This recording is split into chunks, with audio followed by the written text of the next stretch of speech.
Internet. Trying a little bit of a different angle. Yeah. A little bit more front-facing for the both of us. Yeah. Plus we get to see full depth of your kitchen. I like that. Are you ready? We going to do this? Nah, screw it. I'm going to go home.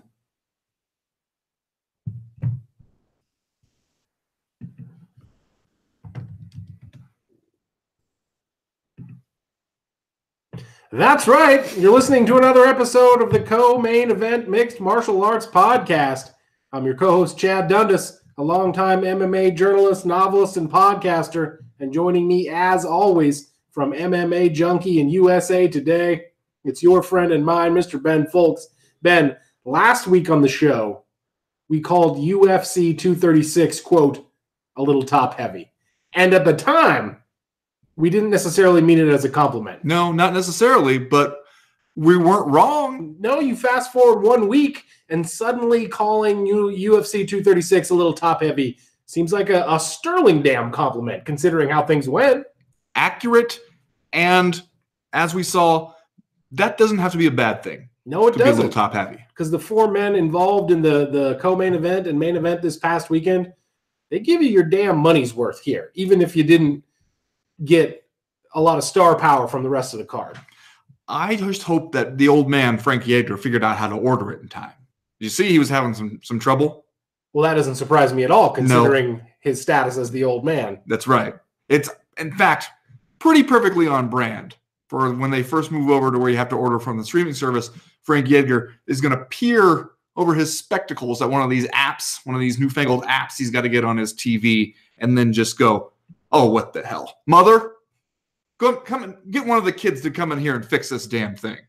Do you think he got up and he banged on the side of the TV? Yeah, took the tape out and blew in it, put it back in. Yeah. This is about as positive as you're going to see from a UFC that ends with 4 straight decisions, as I can remember, because most of the fights on the main card here went the distance, with the exception of Nikki Thrills getting that win over OSP via second round submission. But I'm hard-pressed to say that there wasn't like a real bad fight on here, man. Like, these were all pretty good, and then, of course, the last 2 you get are just goddamn Cracker Jacks. Yeah. Yeah. No, it also, here was one where you kind of needed, especially the top 2 fights, to really deliver in terms of action because, you know, you got your interim title stuff going on. Nobody knows exactly what all that means. It really does help to have some guys go out there, just throw the fuck down. Yeah, it does. I'm going to let the people behind the curtain a little bit here, but one of the things that I noticed kind of while putting together today's show is that when you have a UFC that comes off as a damn home run, these podcasts just write themselves. It's so much damn easier to put together a show like this when the UFC is great.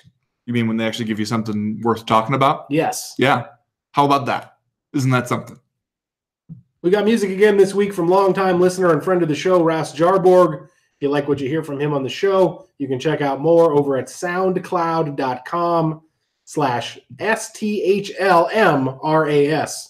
That's a Stockholm RAS abbreviation. By now, everybody knows that. If you're scoring at home. Don't forget, if you want to support the show, we got Cowboy Astronaut cigarettes, t-shirts, and Dundazzo t-shirts available right now on demand all the time, whenever you want them, over at cottonbureau.com. Just go over to cottonbureau.com today and pick yourself up some CME merchandise. 3 rounds, as usual, this week in the Co-Main Event Podcast. In round number 1, grit, determination, the right amount of crazy, self-belief, everything it takes to be a champion. I have that. That's an actual quote from new interim lightweight champion Dustin Poirier. And honestly, I couldn't love it anymore. And in round number 2, Israel Adesanya and Kelvin Gastelum painted a damn masterpiece in the middleweight co-main event this weekend. What happens next? And in round number 3, the most Dana White thing we've seen in some time happened on Saturday night. We'll break it down for you, especially with our own insight for all the goofs and idiots out there. All that plus Are You Fucking Kidding Me? And just saying stuff. But first, like we always do about this time, let's do a little bit of listener mail. Listener mail. First piece of listener mail this week comes to us from Matt Webb, who writes, "We've got to talk about Khalil Roundtree. Jesus Christ. Guy went off to Thailand and came back a stone cold fucking murderer." Yeah, that's accurate. Yeah, this is an accurate point, and I'm interested to see where and how Khalil Roundtree Jr. goes from here. But he went out there and just wore your boy, Eric Anders, around the cage like a button. And you made the point about top 4 fights all finishing via decision. This is one, it's kind of amazing that it did make it to decision. A confluence of factors allowing this fight to make it to decision, not the least of which is your boy, Eric Anders' all-around toughness, but then decision by everyone involved not to step in and call this thing off prematurely, wherein at a couple of points during this fight, you could have done that without any complaints. Yeah, well, the second round, the latter half of the second round was basically the commentary team just being like, okay, so should his corner stop this now or should they wait till he gets back to the stool at the end of the second? And then, it creates this moment of tension because then when he does go back to the stool after the round, they're just giving him normal corner people advice. Yes. Like everything is going okay. I saw on Eric Anders' Instagram, or somebody that pointed out to me, maybe it was like his Instagram story or something, where he basically at some point, I think, posted a video of what his leg looked like after that fight. And the quote was something along the lines of, "You can see his toe prints in my shit," meaning his leg. This was a night full of gracious sportsmanship, I guess you could say, all the way around. And Eric Anders was part of that. Basically, after this fight against Khalil Roundtree, gets on social media and posts that he hadn't got his butt whipped like that since he was born, basically. Since April 21st, 1988, or something like that was, I believe, the tweet. But he is obviously taking what must be a very, very physically and emotionally painful loss about as well as you could. I'm interested to see what happens to Khalil Roundtree Jr. here, because this is a guy who's been in the UFC for 5 years.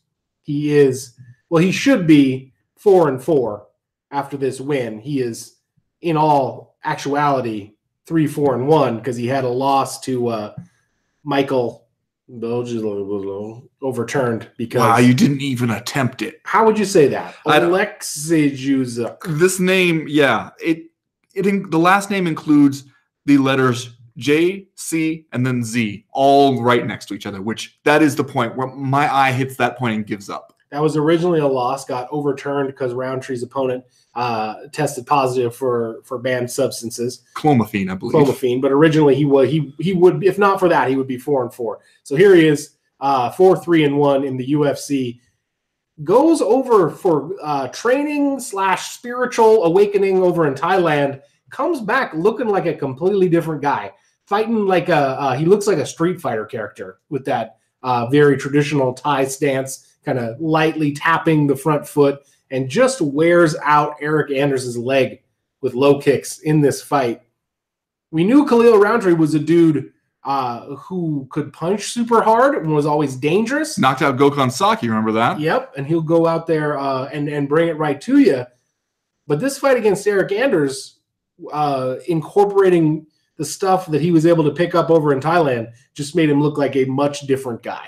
And this gives me all the opening I need to relay one of my favorite Wikipedia personal life facts ever. That comes from the Wikipedia page for Khalil Roundtree.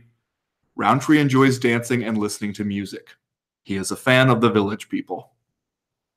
Thank you, Wikipedia. Thank you very much. That's what we needed to know. Yeah. So it'll be interesting, like I said, to see where Roundtree goes from here. Because, he's looked like a pretty mediocre, middle-of-the-road kind of guy up to this point. And we made the comment that when they called him to fight Gokhan Saki, we didn't think it was because the UFC was trying to get into Khalil Roundtree business. Right. Now, he gets this win over Eric Anders. This fight was at light heavyweight. And I think you can make the case Anders is more of like a natural middleweight. But I just want to see Roundtree fight again now. I want to see, okay, was this just he went out there and took Anders by surprise because he's fighting in a way that he didn't really show up on film previous to this? Was it just because he's fighting a smaller guy that couldn't really make an in-fight adjustment? Or is the new Khalil Roundtree kind of for real? So coming out of UFC 236, one of the things I'm excited about is to see Khalil Roundtree go out there and do it again, because he's a guy that seemed to have a lot of potential, but a guy that, like I said, was just kind of up and down in his previous UFC career. So, new life a little bit at 205 here, a division where if you can put some stuff together, it's not a very high climb. I have a great idea for what could be Khalil Rountree's thing. What if before every fight, he does his training camp in a different country? Okay. And then shows up to like kind of like that, what was the thing where like they travel around and learn different martial arts and then put them to the test at the end? Was that the Jimmy Smith show? The show where Jimmy Smith was originally on? Maybe. No, it was something else. It was a different, like, it was like Human Weapon or something like that. I don't know. Point is, he goes to Thailand, does some training, shows up, and then just kicking motherfuckers' legs off their bodies. Maybe next, he goes to Brazil, comes back doing some capoeira. Huh? What do you think about that? Then, goes to China, spends some time at the Shaolin Temple, Chad, shows up doing some traditional kung fu in his next fight. I want to see him go to Russia and then come into his next fight wearing like the gi top with shorts, like the Sambo guys do. That's what I'd like to see. Yeah, I'm just saying, everybody needs something to help them stand out these days. This would be an awesome gimmick. Plus, you get to see the world, Chad. How about that? It looks like Jimmy Smith was originally on a TV show called Fight Quest. Fight Quest, yeah, that sounds like it, right? Yeah, I think that was it. Like they would go around to like different countries and they would like train in a martial art, and then basically Jimmy Smith would fight the guy and see one of the students. This, I think, the good thing about it is even if you lose doing this, you just blame that country's martial art. Like you're just like, well, we figured out that Taekwondo is bullshit because I lost this fight. It's the Hawaiian art of bone breaking. Yeah, that's where the fault lies here. This isn't, we all get to learn something from every one of his outings. If he wins, all right. If he loses, you know what? Then hey, judo is not a practical art for martial arts in 2019, and we learned that, and that's fine. Next question this week comes to us from Dante S., who writes, with cats like Max Holloway, Dustin Poirier, Justin Gaethje, and many other fighters who show up and do the work to be, one, exciting, and two, the best, why the fuck do we need the shit-talking D-bags that are ruining the sport that I've loved for almost 20 years? Now that ESPN is essentially footing the bill for the pay-per-views, do you think the media will spend less time talking about the UFC business, like I give a shit how many people are or are not watching in the event, and focus on these exceptional fights and fighters of high character and work ethic? Yeah, I wrote a column kind of similar to this today, basically about how this event showed us that, when you have four guys who all, like, they have personality and they have individual style. Mm-hmm. It's not like they're just bland, forgettable dudes, but they're also not going out there and just trying to paint by numbers in the manufactured beef kind of sense that we've gotten used to. Like they can be themselves and be interesting and also have an attitude toward their fight where it's like, hey, we're both going to go out there, really try hard, try to hurt each other and put each other away. And then in the end, we will approach each other with mutual appreciation and respect. And it's still awesome. It kind of just shows you that you only need that other stuff, or you only find yourself leaning on that other stuff when you don't have this, when you don't have guys who are just really good at fighting and have their own genuine personalities. Yeah, I'm hopeful that the pendulum will swing back the other direction a little bit here, because we've talked a lot on all of our shows recently about the Conor McGregor era and how, he is apparently fathered some promotional children here, no pun intended, but birthing characters like Colby Covington, who's out here just trying to talk trash to make himself more marketable. I feel like a lot of fighters looked at the example set by Conor McGregor, which worked great for McGregor, whether or not you think he went overboard a time or two, but then trying to sort of copy that example and become promotable entities just by basically taking on a professional wrestling style persona that is over the top. And I agree that when you have dudes like Poirier and Holloway and Kelvin Gastelum and Israel Adesanya out there doing great stuff in the cage and comporting themselves as adults, frankly, all the way around, that it's like a breath of fresh air in the sport at this point. And it makes you feel not only like the UFC and MMA is revitalized a little bit to have a great card like this, but it does reinforce the idea that, hey, maybe that some of that other stuff, throwing dollies at buses and whatnot, we don't really need to do that.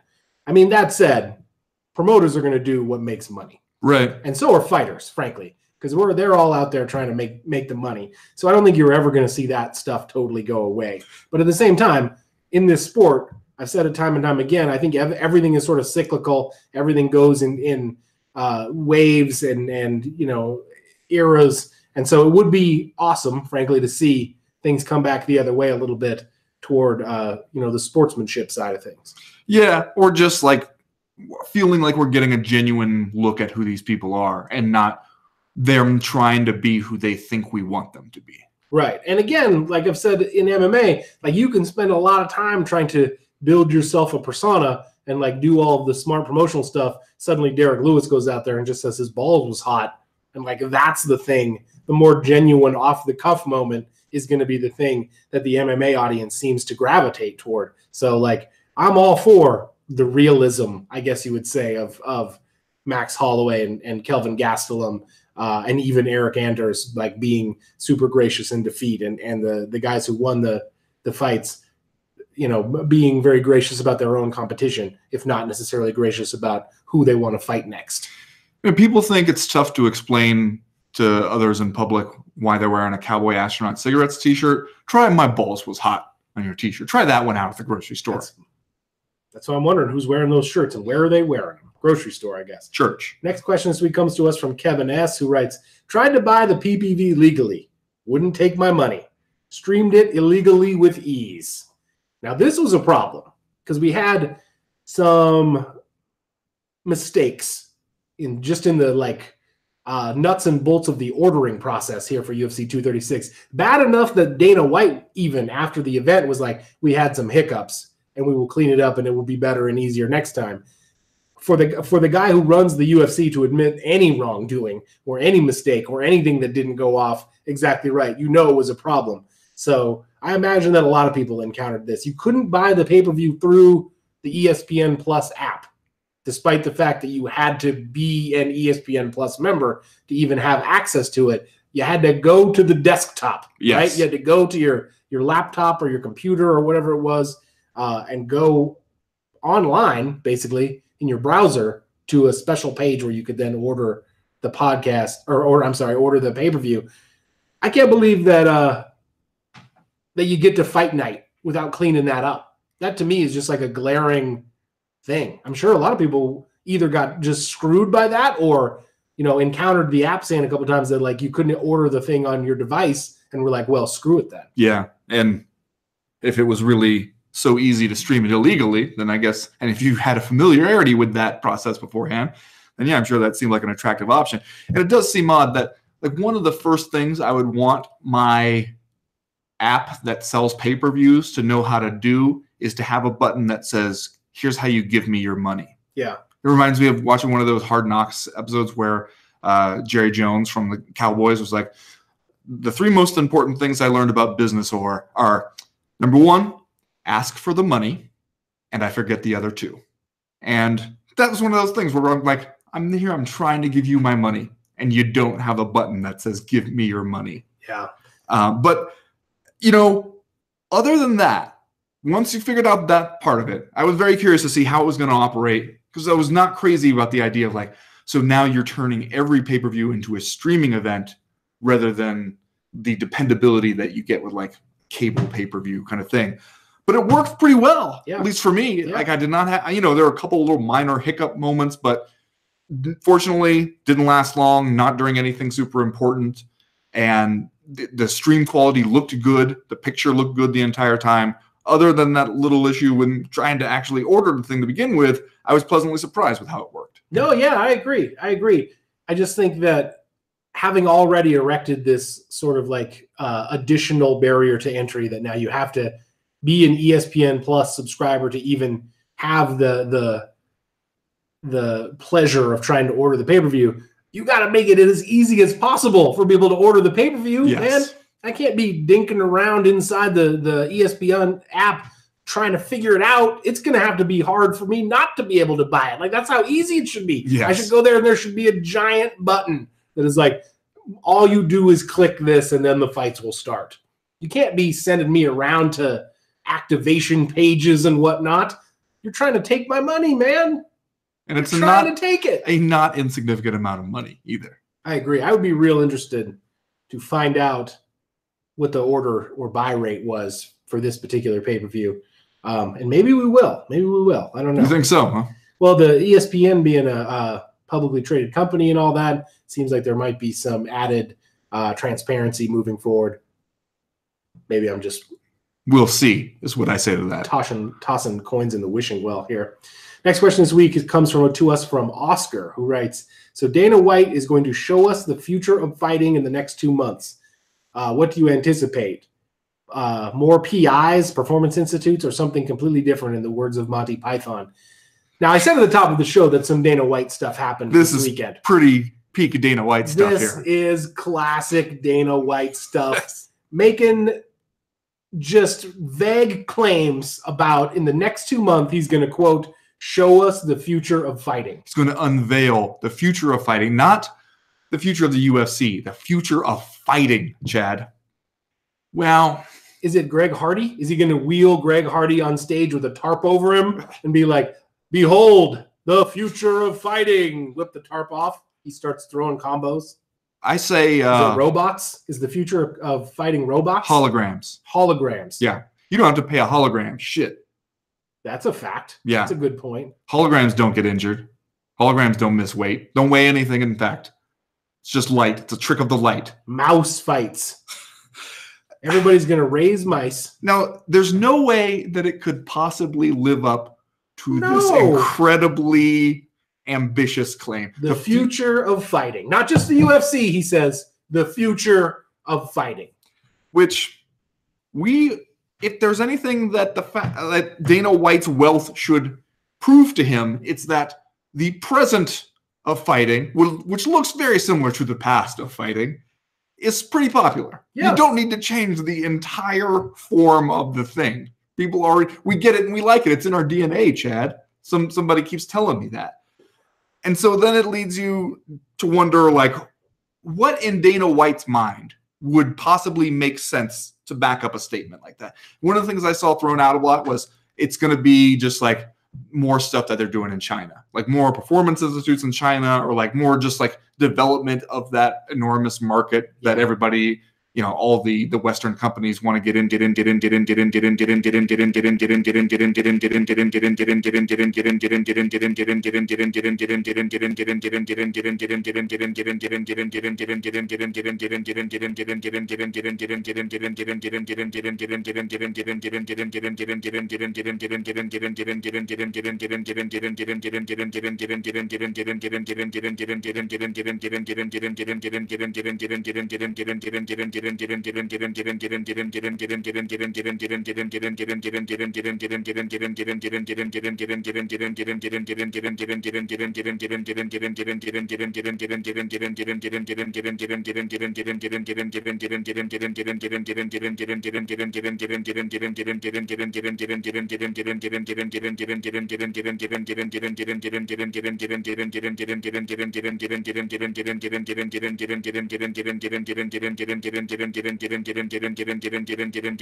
Now we're not getting anything on. Wait. Oh, there we go.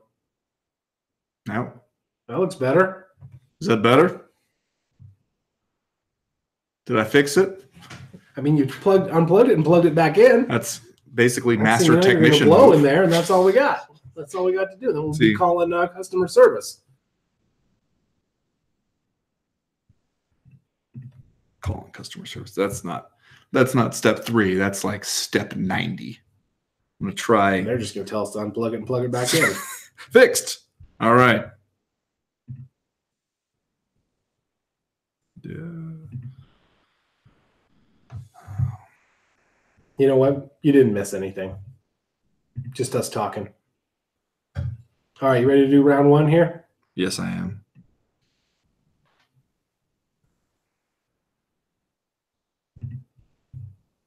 All right.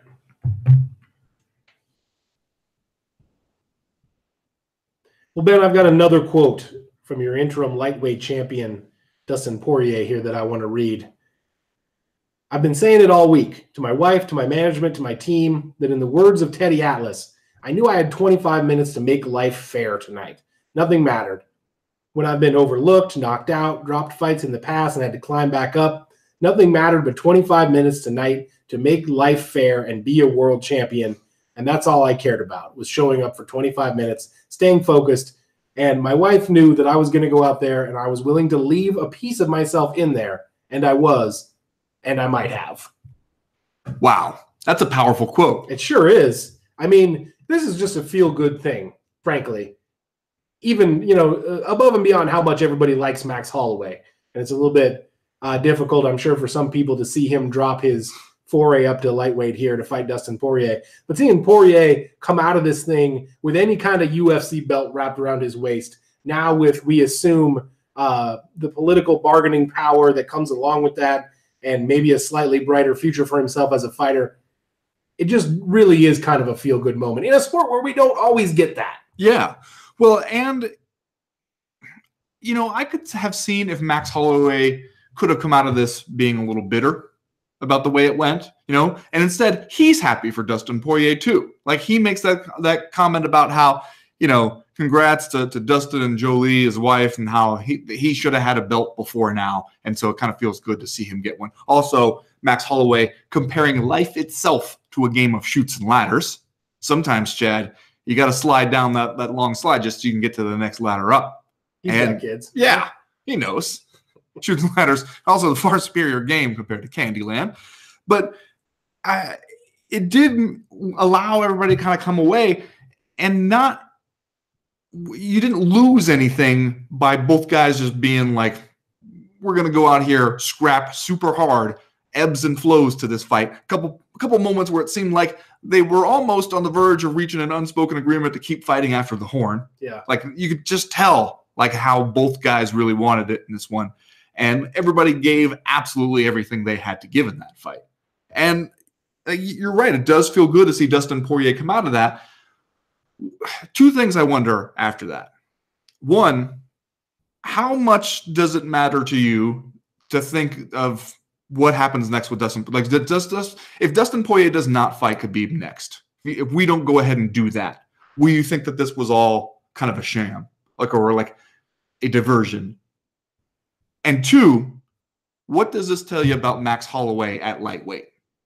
Are you done with that? Well, I think just the first point here, like I said earlier, we all have this history in this sport, the shared history in this sport, that when you start guaranteeing that the interim champion, who's not necessarily at the top of the promotional heap in terms of, who sells pay-per-views, is definitely, absolutely, 100% going to be the guy who fights the actual champion next, especially when it's Khabib Nurmagomedov, and he's got all this other stuff floating around in the ether that might make for a bigger selling pay-per-view.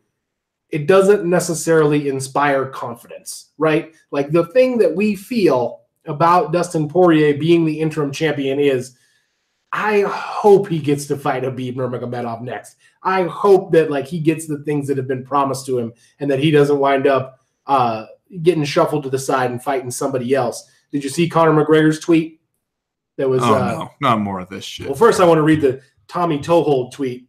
I can't believe that I'm passing along statistics from a cartoon here, so take this with a grain of salt. But 8 years, 3 months, and 12 days after his UFC debut, Dustin Poirier captures UFC gold. It's the third longest journey from debut to the belt, behind Michael Bisping and Robbie Lawler. Wow! So that's something to note there. That makes it seem like a monumentous happening here to have Dustin Poirier win this title. I'm trying to find the Conor McGregor tweet. Basically, he congratulates Conor McGregor, still aggressively online, by the way. Super online. Effusively congratulates everyone involved, says it's a great night of fights. Everyone did a great job. Great win for Dustin Poirier. The last line is, "It's Nate next for you, like previously scheduled." Okay. Huh. Really? That's what he's saying. Not that he's the decider, but you come into this Dustin Poirier interim title reign, not necessarily all that confident that he will get the thing that was promised to him. Right. Well, even afterwards, Dana White's like, okay, we want to do Khabib probably in September. Never mind the fact that Khabib had previously said that he was going to sit out till November in like solidarity with his teammates who were given year suspensions after that brawl.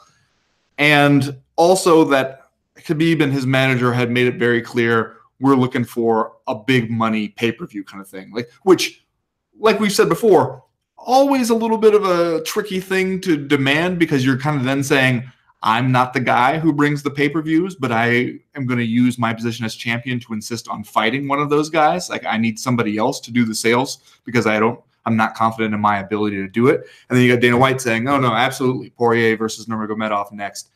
Previously, he had said, hey, it looks like we're thinking about a Nurmagomedov-Conor McGregor rematch. Before that, he had said, Nurmagomedov versus Tony Ferguson looks like the fight to make. So, if you're Dustin Poirier, don't start spending that money yet. Yeah. The other question you asked, Max Holloway at lightweight. I'm not going to totally close the door on it, because I think by the end of this 25 minutes, we saw Max Holloway looking able and dangerous at 155 pounds. At the beginning of this 25 minutes, I felt like this fight was going to be instructive in a negative kind of way. About why we have weight classes? Yes, about Max Holloway's tenure at lightweight. Because the power difference here between Dustin Poirier and Max Holloway was shocking. Yeah. Shocking. I'm going to say shocking. Well, surprising, especially when you think about what we've gotten used to seeing from Max Holloway. And he was trying to do his usual featherweight Max Holloway stuff. Yes. And it just didn't work the same against Dustin Poirier. Because it's like he's doing the thing where I'm going to be coming forward, I'm going to be pressuring you, trying to suffocate you with just volume and punch output. And I want you to get baited into thinking like, damn it, I got to get this guy off me. Let me just try to bang back hard on him, because then I've got you right where I want you. That's what he has done to a lot of other people. Did it to Brian Ortega, did it to Jose Aldo, and then he just kind of drowns you there. And when he did it to Dustin Poirier, and Poirier would fire back or something, you could see a different kind of look come over Holloway's face where he's like, whoa, I got to take a step back here. And this is not, in fact, where I want to be. But you're right. Like, you can tell what a good and smart fighter Max Holloway is, in that he figured that out as the fight went on. Like, he figured out a different way to approach it, and he figured out how to deal with this variable that maybe he hadn't planned, or maybe he hadn't realized was going to be as big a difference. And if you'd given him 5 more rounds to work, maybe Max Holloway wins that fight. Yeah, this is Fowler Diaz brothers rules. Right. Who knows?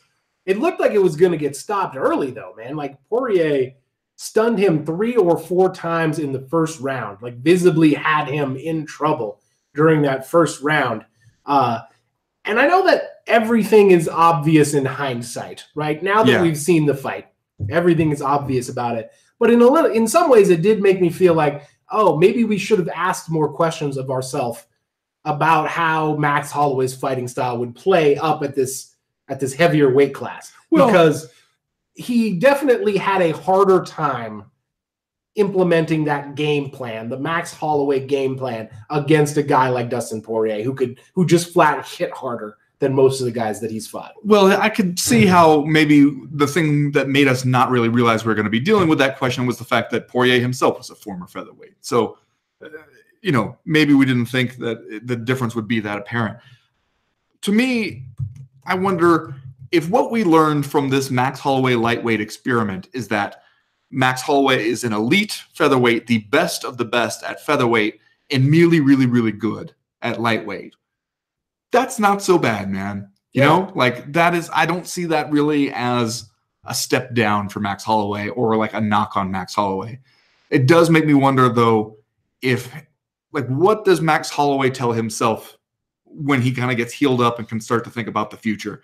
Does he think, you know what, I need to win a fight at lightweight to prove to everyone else and to myself that I can? Or does he think, okay, let me go back down to featherweight and just beat somebody's ass just to remind everybody that I am the champ there for a reason? Yeah, a lot of interesting questions moving forward for the immediate future of Max Holloway. And I think a lot of it might just depend on the sheer physicality of the weight cut, maybe. Like, if he's still feeling good making it down to 145, I don't necessarily see any reason for him to abandon that right away. But if he comes away from this loss still physically feeling better, like, if he is able to look at how this fight went and be like, well, the power was a problem, but now that I know that, maybe I can make some stylistic changes. And physically, I still felt better out there at this heavier weight than I did in my recent appearance at featherweight. Maybe he does try again at lightweight. And, I think we're kidding ourselves if we don't think that it probably also has to do with what the next paycheck is. Like going back down to featherweight to fight Alexander Volkanovski or Zabit Magomed Sharipov would be one thing. But like if he can hook himself up with like a Nate Diaz or Donald Cerrone type matchup where maybe he's going to make a little bit extra money, maybe that weighs heavily on the decision too. Well, you mentioned the money. Did you see the payouts for this? I did. Yeah, they were not stellar. Poirier, and then again, we don't know. Again, these are just the official public payouts. Right, but they also don't factor in your expenses throughout your entire training camp, which can be, and like how much you're going to pay out to your coaches and your management and stuff like that. But Dustin Poirier makes $250,000. Max Holloway makes $350,000. Go back to that quote about leaving a piece of yourself in there, and I believe you did in a fight like this. Like you gave us all something really special and something that we'll remember, but it came at a price, and you can't do an infinite number of those. And then you look at those payouts. The payouts for the entire card were slightly under $2 million, which if this were like a big pay-per-view boxing match, $2 million would have been just one of those guys' payouts. Yeah, and again, like it'll be interesting if we find out what kind of buys the UFC was able to do here on this first pay-per-view after the jump to ESPN Plus. But like if this would have been a normal previous UFC pay-per-view where people just called up and ordered it from Dish Network or DirecTV, like the UFC itself is going to make millions of dollars off this pay-per-view. And as far as I'm concerned, every single one of these four dudes should be millionaires. Right. Based on nothing else besides these two fights. Just this night. Yeah, they should absolutely be millionaires. That's not even like hyperbole, or it's just a fact. Like the UFC is probably going to make so much money that Poirier, Holloway, Adesanya, and Gastelum should all make millions of dollars just from these fights. And won't. All right, let's do Are You Fucking Kidding Me? Although that might be one of them, and then we'll move on to round number 2. Ben, did you see this stuff from Max Griffin after his fight with Salim Amadiev? This is a quote from Max Griffin.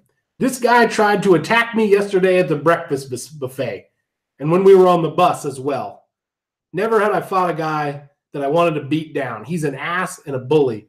And in the end, MMA beat him." Are you fucking kidding me? This is a thing now. We're attacking people in the breakfast line. Why can't MMA people learn how to act right at the buffet, Chad? Here's the thing. I hope they don't spoil the buffet for everybody. You know Sounds like they maybe did. Because that would be a big loss for all of us if the buffet becomes disputed territory. We need the buffet to be a demilitarized zone. That's right, Ben. Just like Colby Covington was thinking in his T-shirt and his cargo shorts. Like it's like attacking someone in the mafia when they're with their family or they're at church. You don't attack somebody at the buffet line. You let this man get his kielbasa and take it to his seat and eat it in peace. And it's really not that hard to abide by the rules of buffet.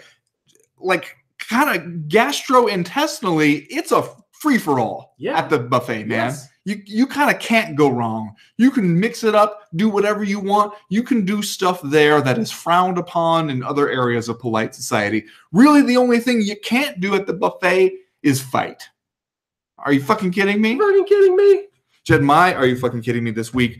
So I'm watching Nikki Thrills and OSP. Yeah, you know me. Okay. They go out there, and Nikki Thrills getting right up in his face in the first round, bringing it to him, and it looked like Ovin St. Preux was feeling the pressure and the pace a little bit. He looks like he's getting kind of winded. He goes back to his corner, sits down, and the sage advice that he gets from his corner man is, "You don't get tired." Oh, okay. Thanks. Yeah, it's all better now. Fucking kidding me? That's not helpful at all. Yes. No, clearly he does get tired. He's a human being. Everybody can get tired. He was absolutely tired and did not seem like that really convinced him otherwise. He was not tired. Did not seem to convince him that he was not tired. He went out there clearly tired and got finished in the very next round. You fucking kidding me? Fucking kidding me? That's kind of like the put your hands on him, Scotty advice of its day. That's going to do it for round number 1. We'll be right back with round number 2. You need me to come to CrossFit someday and just yell at you that you don't get tired? No, you will not convince me. I can guarantee you that. I need you to come in there and yell at other people that they are tired. That might help. Maybe they should pace themselves.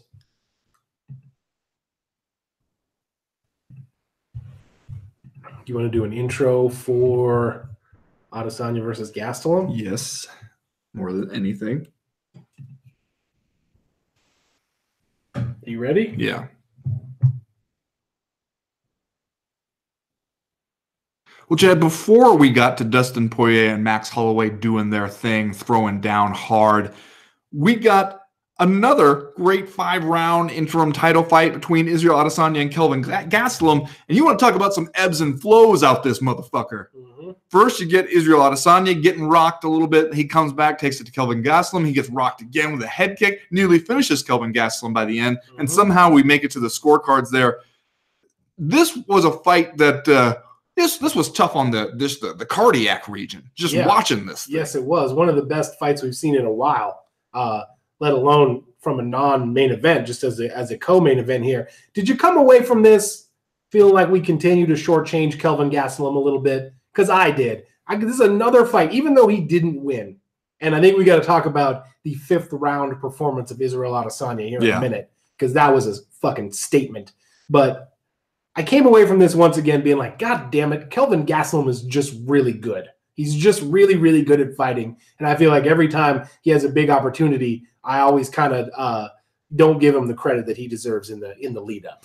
Yeah. Well, two things there. One, I agree with you that Kelvin Gastelum is better than we give him credit for. I mean, when you think about what he did with a limited amount of weapons, really, against Israel Adesanya, like a huge reach advantage. He's the shorter guy here. He has to go diving in a lot, and still basically with just like a lunging right hook manages to do a lot of good work.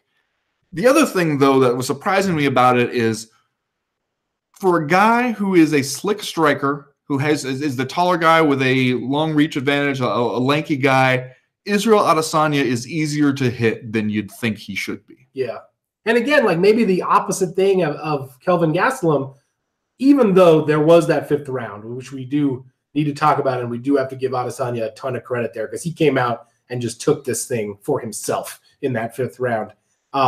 I had the opposite feeling about Adesanya for some of this fight than I had about Kelvin Gastelum, because the UFC has really taken pains, fallen all over itself in some ways to paint Israel Adesanya as the next big thing. Like Dana White is at the press conference making Conor McGregor comparisons about Israel Adesanya. And so when I watch this fight, when I watch him fight, and obviously like it was a great performance by both guys, and he really turned it around there in the 5th to win the interim middleweight title. But I was also like, I don't know, man, he just doesn't seem as dominant as you want him to be, as the UFC clearly wants him to be. He seems like a guy who could and will get beat at some point. Yeah. I mean, I can understand why people get excited about him. Yeah. You're undefeated. You clearly can do some really cool stuff. And his ability to really dig deep, to get hurt, to survive, and to decide, like, you know what? I'm not going to just kind of coast here and be confident that I've done enough, that I already have enough in the bank here on this fight that I'm going to win on the scorecards. I'm going to go out there and take it. Yeah. Like that really shows you what kind of fighter he is, that he has that mentality and he's got that dog in him. Yes, he does. And that 5th round, obviously super impressive for him to go out there and craft a 10-8 really when he needed to win that round and end this fight with authority, and to put an exclamation point on the end of it that he was the one who was walking out of the cage with that belt. But if I'm one of the other middleweights, the top middleweights in the UFC, especially one of the bigger middleweights, and I see this guy, like, a 6'4" middleweight with a long reach and just kind of rangy limbs, and I see that Kelvin Gastelum, little Kelvin Gastelum, can get to him and can touch him without too much trouble, I'm starting to feel better about my chances when I fight that guy. If I'm Bobby Knuckles and I watch this fight, I'm going, okay, I can beat this guy. This guy is beatable for me. Right. Like I didn't come away from this fight, regardless of how epic it was, thinking that Israel Adesanya is going to dethrone Robert Whittaker. I came away from this pay-per-view feeling a lot more confident that Israel Adesanya is going to get the fight that he wants than I did again about Dustin Poirier. Yes. But at the same time, like, I don't know, man. It's hard for me to imagine if he puts on this sort of performance against Robert Whittaker. And I know they're talking about doing this fight somewhere Australia-ish. Yeah, which you absolutely should. Yeah, you have to. But like if I'm watching this and I'm Robert Whittaker, like it's impressive and it's a hell of a fight and all credit due to Israel Adesanya. But I'm also probably still feeling pretty confident about my own chances. I mean, the thing I learned about this guy is that, one, he's resilient. Yeah. He can take a little bit of punishment. You're really going to have to put him away if you want to finish him. You can't just build up a lead and then sit on it against a guy like this. He can also adapt as the fight goes on. He can see what's happening and he can kind of change up his approach a little bit. But I would be worried if he were, a John Jones kind of fighter in that he's taller than everybody, longer than everybody, and you feel like you can't even get to him. You can't even reach out and touch the guy. And Israel Adesanya, at least so far, is not that kind of guy. Also, I don't know how Kelvin Gastelum, how his mental game works, but I would think a lot of people in his situation would spend a lot of nights in the months to come laying there, staring up at the ceiling going, why did I go for that takedown when I had him hurt? I think that one would bother you for a while. I was actually going to ask you about that because that's the 4th round, right? Yeah. He has him hurt. It seems like Gastelum could finish the fight there, had the opportunity to finish it at least, and he dove for that takedown against the fence, which just allowed Adesanya to regroup. Right. You're 20 minutes in. You're more than 20 minutes in to a championship fight at that point. I assume everyone is tired. Everyone is just trying to stay in the fight and do what they can do. So in some ways, I can't fully discredit Kelvin Gastelum if maybe he wasn't thinking 100% as clearly or wasn't as sharp as he would be in the first round. But at the same time, if this is your one chance to get the interim title or to fight for a UFC title, I do think that probably haunts you a little bit. Yeah. That you should have just backed up and kept firing on the feet, and maybe you end up stopping Adesanya. Instead, you kind of played right into his hands. Yeah. I mean, the things I wondered about afterwards were, are you thinking, hey, here's the last thing he expects. He's worried right now about the strikes coming at him, so then he will forget to defend the takedown. Basically, I'll be able to get him down.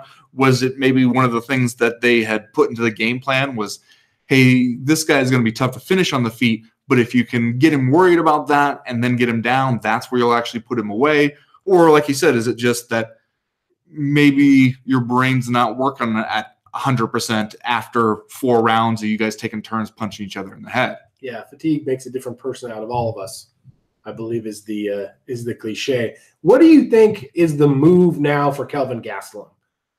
Did you come away from this fight thinking that this was basically his chance to make good in this weight class and to get a shot at the actual title, become the interim champ and get a shot at the actual title? Or do you come away from this fight feeling like his stock is still pretty stinking high?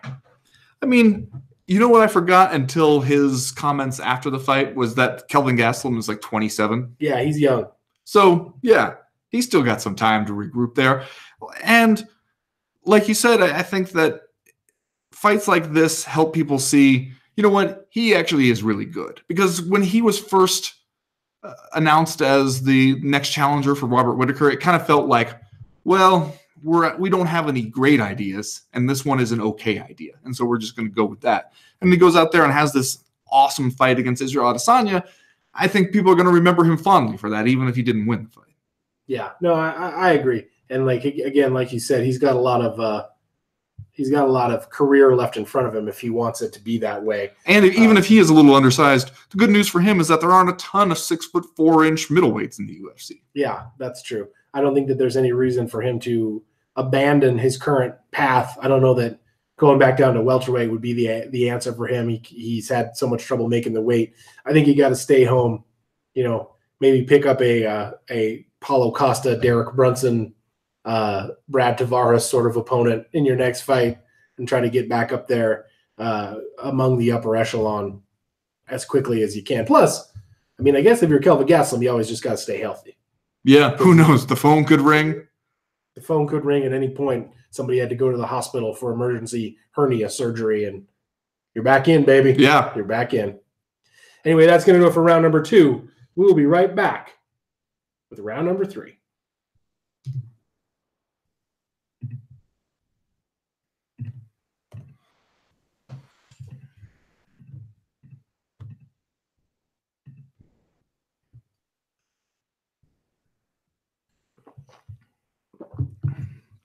Did you see Israel Adesanya called John Jones a cunt? You have to. You or I can't call people a cunt. You got to be from New Zealand or Ireland. Anywhere but North America, basically. Like in our accent, it just doesn't work. But I also saw that he himself admitted that he's got some middleweights to beat before he fights John Jones. Yeah, I have an idea. Don't ever fight John Jones.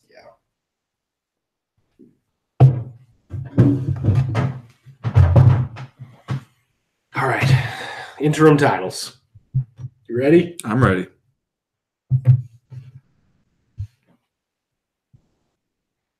Well, Ben, Dana White had a message for the idiots and the goofs out there following UFC 236.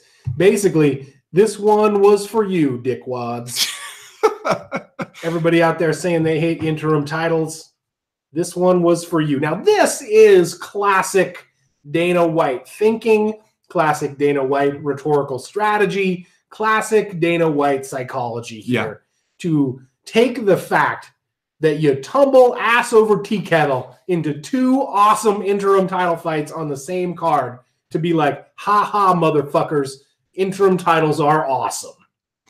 Yeah, you're right. That it is like, and if they had not been great fights, which can always happen, I don't think Dana White would have showed up and been like, well, you know what? It was a real mistake to have these as interim title fights. Well, and again, like it's another classic Dana White move because I don't think anybody is making a blanket argument against interim titles. I don't think anybody is like, there should never be an interim title. Interim titles are the worst. The fact that people have to make arguments against interim titles is because the UFC has been handing them out like candy. Yeah. Like there's been so many of them that it devalues the whole thing. So the fact that you get two stellar, awesome, amazing interim title fights on this card doesn't change anything as far as I'm concerned about like the legitimacy of any of these interim titles. You know what might?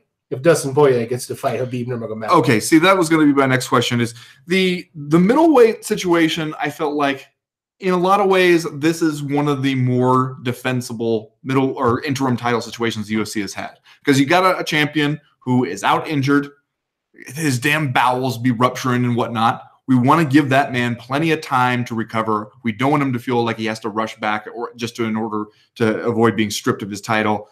And so you got these two guys where it makes sense to have them fight to kind of sort it out. And then the lightweight situation, basically you got a guy suspended who just like went around, fucked up, and now is sitting out because he fucked up. And also who has not seemed like he is that excited about just taking on whoever's next in the pecking order, who has seemed like he has the belt now and he really wants to make sure he leverages it into a big payday in his very next fight.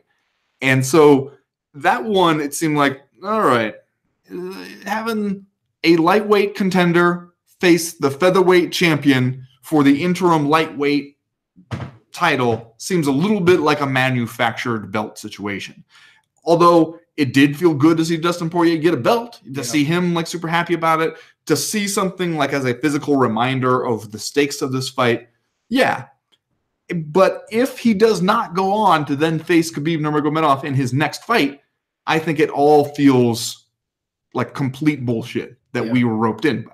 Or at least to face Khabib Nurmagomedov for the title at some point.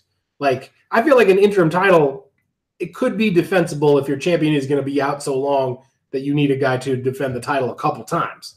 But, like, they just, even now, even in the wake of these two really good fights, seem like glorified number one contender chalices or something, in a way, trophies.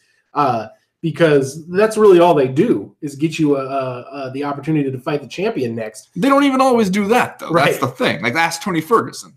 And isn't really the reason for the interim title both to get these fighters to accept these fights and because the UFC has made a longstanding practice of always wanting to put a belt on the poster? Like, the UFC has established this idea that they're going to have a title on the line for every pay-per-view. And so you sort of got to have these interim titles. Like, if Dustin Poirier fought Max Holloway and Israel Adesanya fought Kelvin Gastelum with no titles on the line, it's not like the fights would have been less cool. They would have been the same damn fights. But you had to put an interim title on the line in both of those things just so you could market the pay-per-view and maybe have a little leverage over these guys to actually take these fights. Well, one of the things that I think helps it in the Dustin Poirier Max Holloway situation is the fact that Holloway is an actual champion from a different weight class. So Dustin Poirier can still go out there and feel like, well, I did beat a UFC champion. Like, it's not like they just pulled the belt out of the supply closet and took any two guys and had them fight for it. Like, I beat a UFC champion in order to get that belt. So it means something. But if it's not so much, I guess, that Dustin Poirier has to fight Khabib next, but it's that Khabib has to fight Dustin Poirier next. If you come out here and you have Khabib versus McGregor, like a rematch because the UFC figures, oh, we can make a bunch more money off of that one, and meanwhile Dustin Poirier can fight Tony Ferguson or whoever, no, sir, I say. Yeah. Like, when the lightweight champ is ready to fight again, he must fight the lightweight interim champ. Otherwise, this thing is complete bullshit. And that is not to say that the fact that it would be bullshit if it didn't happen would mean that it has to happen. Like, the UFC has been known to just be like, oh yeah, no, we changed our minds about that. What are you going to do? Here's another thing. Let's say Khabib Nurmagomedov comes back and does not fight Dustin Poirier in his next fight. Whose fault is that? Because it strikes me that having these interim titles also maybe gives you a little bit of added leverage if you are the UFC. And what you want is to have the champion fight the interim champion. Who knows if that's what they want or not, but it makes it seem like Khabib now is compelled to fight Dustin Poirier, even if that's not necessarily what he wants to do. Yeah, well, you know what? I'm not that concerned with what he wants to do at this point, because I get it. You work all this time, you climb up the ladder, you want to get the belt, and then you want to be able to turn the belt into money, basically. You want it to be a whole bunch of riches and a bunch of pay-per-view sales that you can then cash in on. But you're at a point where you got yourself suspended right after the fight. You have not been doing yourself a whole lot of PR favors while you've been suspended. You need to go out there and remind people that the reason they thought you were awesome in the first place was that nobody could beat you. And if you go out, especially right now when people are super excited about Dustin Poirier, he just won this big fight, he's got a belt. If you go out there and you put a beating on Dustin Poirier, and if I'm Khabib, I kind of like this matchup, the style-wise, like how I match up with Dustin Poirier. I feel good about that one. That's the one that you need to go out there and really put a hurting on somebody. And then maybe you start thinking about a money fight for you. Because, whether it's in lightweight division or some other division, but you need to, I think you lose a lot of public support if you're out here trying to angle too hard for something other than what feels like the most meaningful fight for the division. It's possible that I just have not been paying that close of attention to Dana White recently. He hasn't been around a whole lot. But I feel like we got back to basics with Dana White a little bit this past weekend. Like the thing that I said at the beginning of the show about how when you have an awesome UFC card, it kind of makes everything feel a little bit revitalized, and it makes the show, the podcast super easy to plan and do. I feel like Dana White got a little shot of adrenaline this past weekend. Now all of a sudden he's out here calling people idiots and comparing Israel Adesanya to Conor McGregor, saying the thing that he likes about Israel Adesanya is that he doesn't say no, which think about that one. And then out here calling us all goofs and idiots that we don't like interim titles, promising that he's going to show us the future of fighting in the next 2 months. I feel like somebody put a coin in this guy this year. He's playing the greatest hits, basically. Maybe it's that someone put several $1 million worth of coins in this guy over the weekend. Or maybe you get a situation like this fight card where I felt myself coming away with it from it going, hey, it's nice to have one of these that every once in a while reminds you why you like this sport to begin with. Like, not people throwing hand trucks at the bus or starting fights in the breakfast buffet. Like, just dudes going out there really pushing themselves and each other in these great fights and then being like respectful, cool martial artists afterwards. And you're going, all right, yeah, now this feels like something I can actually feel good about watching again. Maybe for Dana White, he came away from it being like, all right, a little revitalized. I'm going to call some people some goofs and get back to basics. Idiots. This is for you idiots. Several times he said it, not just the once. He said it on a couple of different platforms. Made a damn Instagram post just about that. Yes. Yeah. Hot. Out here caping for interim titles. All right, let's do just saying stuff, Ben, and then we'll get out of here for this week. Ben, what's your just saying stuff? Chad, I'm just saying, you talk about how easy it was to lay out a CME podcast after this great event. I'm just saying, April 20th, coming up here this weekend at the Yubelny Sports Palace in St. Petersburg, Russia, you got the next UFC event. Another one of these ESPN Plus fight nights. I believe this is UFC on ESPN Plus 7, headlined by Alistair Overeem versus Alexei Oleinik.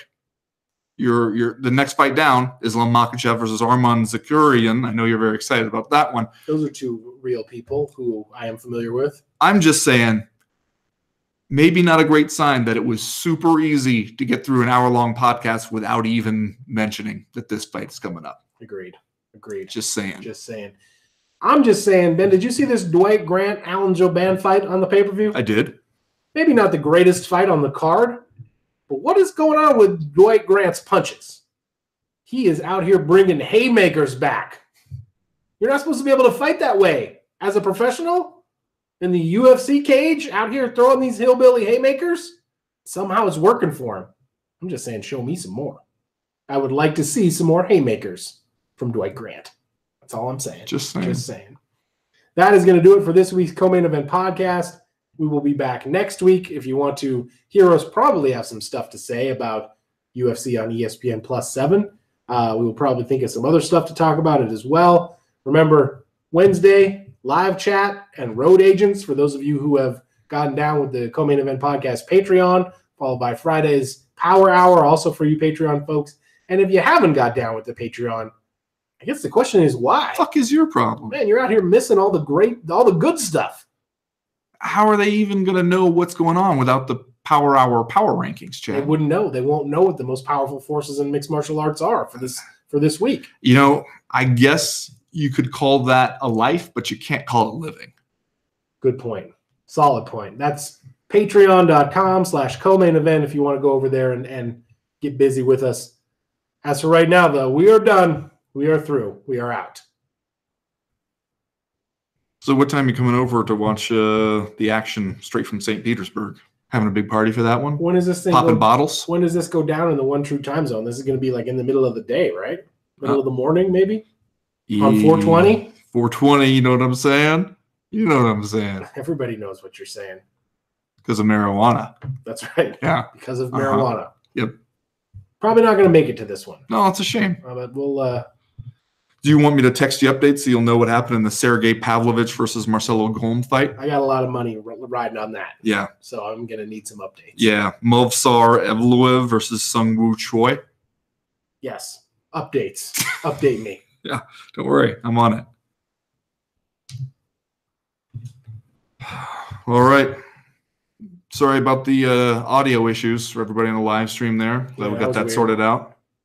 That was weird. Unplugged it, plugged it back in. Genius. Technical genius. It does it for us. We'll see you Wednesday for the live chat.